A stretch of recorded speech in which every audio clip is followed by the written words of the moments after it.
When you think of Christopher Columbus, you probably picture either a hero or a villain, right? But what if the real story is something else entirely?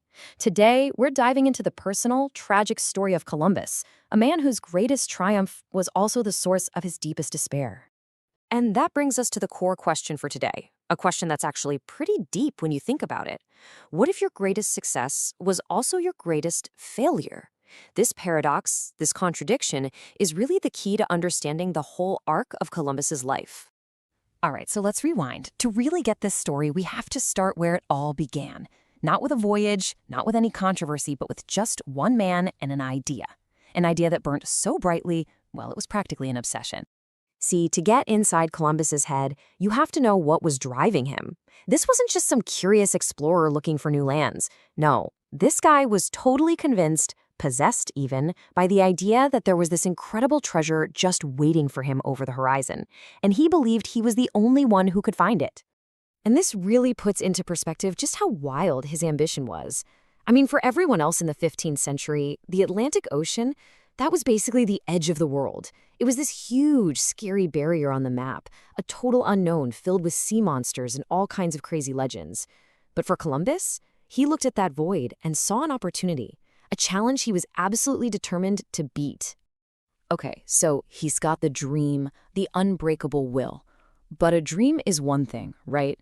The reality of actually doing it is something else entirely. So now let's get to the voyage itself. This is where that iron will smacks right into the brutal, unforgiving open ocean. Just try to imagine the pressure building up. You're out there for weeks, and then more weeks, with nothing, and I mean nothing to see but an endless ocean in every single direction. That initial excitement from August, yeah, that starts to fade pretty fast. By September, you've got a weary, borderline mutinous crew. And as the captain, all of that fear, all of that doubt, it's all landing right on your shoulders. And then, after all of that, one word changes everything. Land. Can you even imagine that moment? The sheer relief, the vindication, the feeling of pure, absolute triumph when you see that shoreline after staring into nothing for so long. He'd been right. He had actually done the impossible.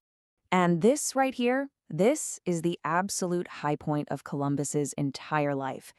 For him, this wasn't just finding a bit of land. Oh no. In his mind, he had just kicked open the doors to a world of unbelievable wealth and personal glory. It was just total, complete victory. You can almost hear him thinking it, right? I did it. I found the great treasure. I've achieved something that will go down in history.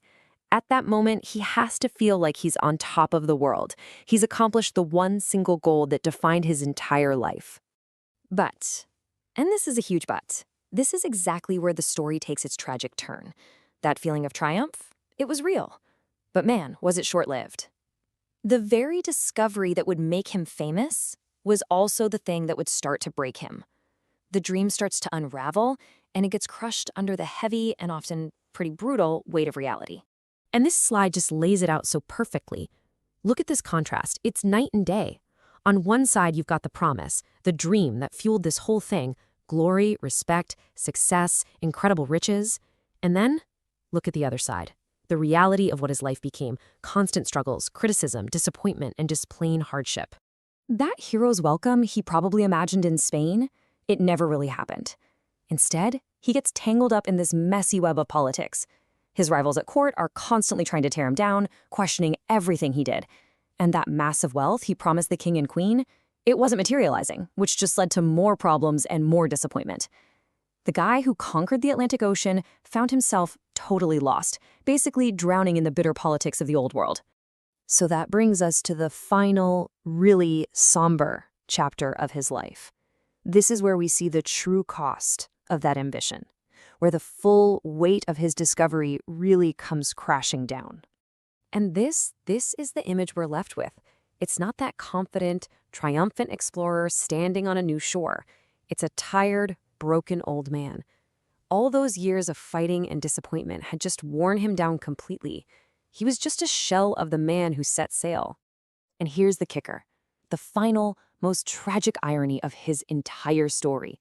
He went to his grave still believing in his original mission. He never, ever fully understood the true, mind-boggling scale of what he'd actually done. He thought he'd found a new, faster route to Asia for spices and treasure. He had no idea he'd stumbled upon an entire hemisphere. His greatest success was staring him right in the face, and he just couldn't see it. So we're ending right back where we started, with a question that really makes you think. What's the real measure of a discovery? Is it about achieving the goal you set out for? Or is it about the world you accidentally end up creating? For Christopher Columbus, those two things were worlds apart, and that's a pretty powerful and tragic lesson about ambition and legacy.